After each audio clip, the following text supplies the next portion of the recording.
Good morning, George Gobel. How are you? Pretty good, Ken. How about you? I'm in terrific form, and I trust you are the same, even though it is early for you. Well, it's not all that early. I get up this early at home, but I don't usually talk for the first hour or two. I sit around, read the paper, and do crossword puzzles, and mumble at Alice a little bit, and have some coffee and things like that. But actually, although this is 2 hours, we just got in last night. Mm-hmm. So when I woke up this morning, I woke up about 9 o'clock, which is 7 o'clock our time.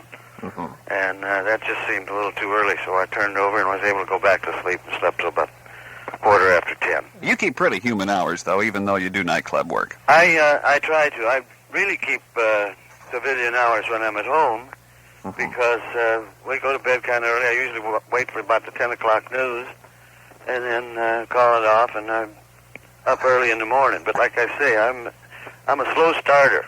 You're at the Playboy Club at Lake Geneva this weekend, and you're going to be there tonight? Tonight and tomorrow. And tomorrow night, of course. Right. I have to say this.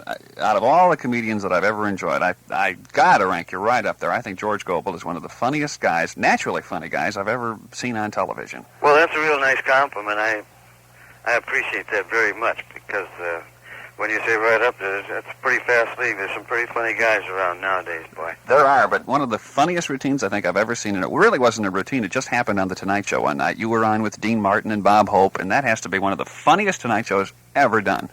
Well, what happened, I didn't know they were going to be on. Dean wasn't supposed to be there, and Bob Hope was just doing a walk-on at the, a blackout thing, and he was leaving because he was having trouble with his eye, if you remember. I guess you're right. That's right. And so when I get there, and I tried to get out of the show that night, and I said I'd like to change it to another night, and he said, no, you're the only comedy on the show. So I got there, and I saw Bob walking down the hall, and I said, what are you doing? He said, I'm doing a sketch. I'm just going to do a walk-on. I said, well, I don't know what this says for you, but they told me I'm the only comedy on the show tonight, Bob. How does that suit you? And we laughed about that for a while, and he got out there. Then they had a station break or a commercial, and he was saying goodbye to the people, and it was a real good audience, a hot audience, if you remember. Mm-hmm. And so by the time he just said one or two things, they were back on the air. And being a true comic, he's not about to let a group like that out of his trap when he's on a roll, you know. So he kept going, and then Dean came in, and I'm just getting ready to go on. He tapped me on the shoulder. He said, let me go out there when he introduces you, and I'll just do a couple of minutes. He said, Jeannie's in the parking lot, got the motor running. It won't take any time. So he got out there, and the two of them got to sparring around and blowing them out of the tubs. I just walked out, and I remember the line. yeah, I said, did you ever get the feeling the whole world was a tuxedo and you were a pair of brown shoes? And that's about the way I felt at the time. Oh. But it surely worked, because everybody was kind of worried. They said, what's this little guy going to do after all this? You know, how's he going to follow this? But I got out of that, and then everybody was kind of like on my side. Then we just had fun. That was hilarious. You know, the old... Johnny, at one point, said to Ed, he said, Ed, where did I lose control of this program, do you suppose?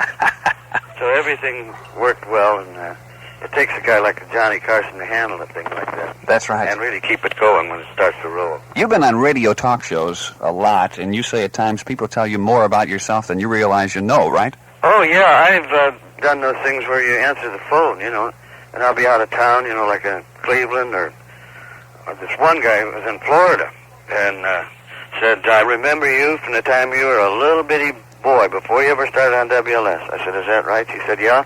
I used to shop at your dad's grocery store. And I said, oh, yeah, on Waveland Avenue. She said, no, it was on Berthaud and Bernard. I said, well, that was my uncle. No, it was you, and I know your brother Robert, and I know your brother Irving. I said, I don't have any brothers. I'm an only child. She said, no, I remember where it was, and I used to see you. Now, what are you going to do? Here's maybe 50 or 100,000 people listening. Going to say, hey, lady, you're a liar, or you're goofy, you don't know what you're talking about, so you got to say, well, so, and you just kind of mumble your way out of it, you know.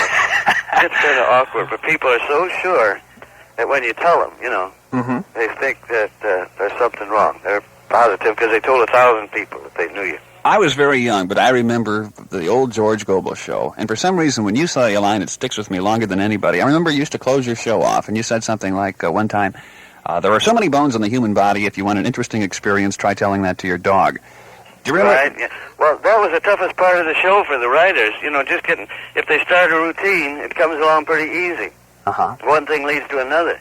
But when you get to the end, now you got to get one, just isolated joke, one line, and it's got to be short because we were on live, and that was the reason we contrived that method of doing it. Mm-hmm. We'd back time, and then instead of saying, well, we're a little late, good night, you know, when it got to be about 15 seconds from the crawl, it'd give me a signal, and I'd say, well, it's time for us to be leaving, so until tomorrow or the next time, this is your old friend Lonesome George. And I'd leave them with a thought for the day, like, enjoy your children, be kind to them, join them in their work, join them in their games, join them at their play.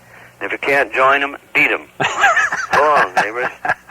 And so we had a lot of good ones. It's a funny thing, though. You try to think of it, and you've done so many. They don't really come right back to you. But somebody said, ask George, who played your wife on the show? Who played... Jeff Donnell. Okay, that's it. Boy, that answers a trivia question for everybody, I'm sure. Yeah, and the girl singer was Peggy King. Mm-hmm. Yeah, and used to come out and, of course, do the guitar thing occasionally. The one about the tambourine thing always cracks me up. You know. Oh, yeah, I know. There was once a poor young man. Yeah. Oh, some funny stuff you've left us with. And the interesting thing is, you started out as a straight singer, didn't you, when you were on LS? Yeah, I started out as a boy soprano in a church choir, and then sang on WLS, and then continued. And then I was off for a while when my voice changed, and then I went back on, and then I was doing Comic Straight Shooters. You remember that show? No, that was before your time. That was across the board, 15 minutes a day, you know, and the reason I got the job, every kid in Chicago auditioned for the part, and finally, and the Ranch Boys had just left, they used to sing the theme song. So these people are having their big meeting, you know, with the agency people and that. This one fellow said, well, I don't know if this means anything. We've got to narrow it down to about 3 or 4 kids. But he said, Gobel could sing the theme song. Well, that's going to save about $150 right there, so I got the job real quick.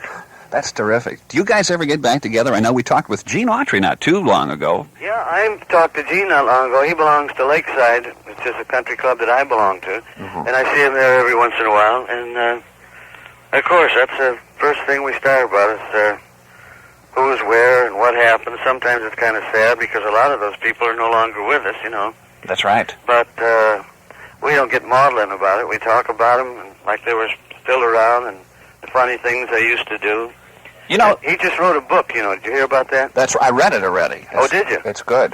Well, good book. Good. Talks about his travels through Illinois and how he picked up Smiley Burnett over in Toluca. And, in fact, you did a lot of traveling around this part of the country, too, didn't you? Oh, yeah. Well, Barn Dance used to do shows. You know, we played a lot of fairs and small theaters and schoolhouses and hippodromes and shooting galleries. You know, we played any place they had a microphone and a light.